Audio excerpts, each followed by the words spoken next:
On Instagram, anyone watching, just tell us that the sound is working, please. I greatly appreciate it. Okay, go on, Mindy. Why hasn't Israel defeated Hamas? All right, so there's the obvious point. Again, anyone on Instagram, just tell us if you can now hear us, please. Can someone just say that the sound is working? I rebooted it, okay? Yep. Again, anyone on Instagram, can anyone just tell me if you can hear us? Even if you're an anti-Semite who hates my guts. There we go, they can hear us. Okay, thank you. Good, thank you. Okay, so I think obviously you've got a hostage situation in a war that's in a very confined space, and I witnessed it myself. Israel knows where a lot of these hostages are, and not only can they not get to them, they can't get to the terrorists either that are near them. They're using them literally as a bulletproof vest.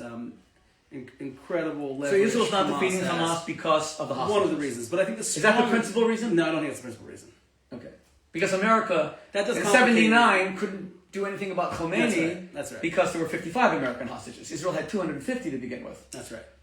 And Carter launched one military operation to rescue them that went tragically wrong, and 8 American servicemen died in the deserts of Iran. Their bodies were left charred, burnt. They were desecrated by the Iranians. I was 13 years old at the time. It was disgusting. It was horrible to watch. But Carter was a loser.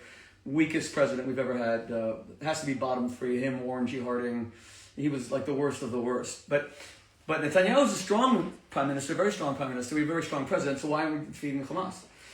So we could easily say it's the hostages.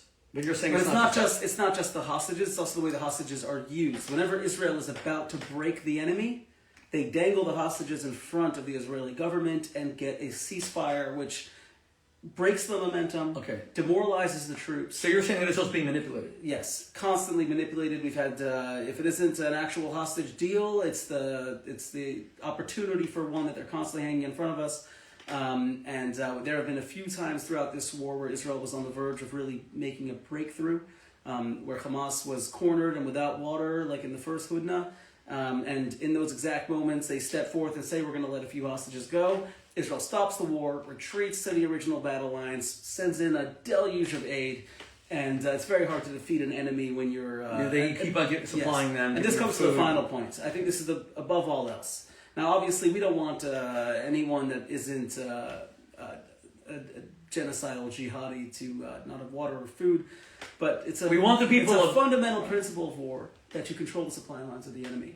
And in World War II, not all Japanese were imperial evil soldiers, but during World War II, America had an operation to cut Japanese civilian supply lines, not of armaments, not of fuel, of food. And the name of the operation, you can look this up on Wikipedia right now, the name of the operation to cut off Japan from its supply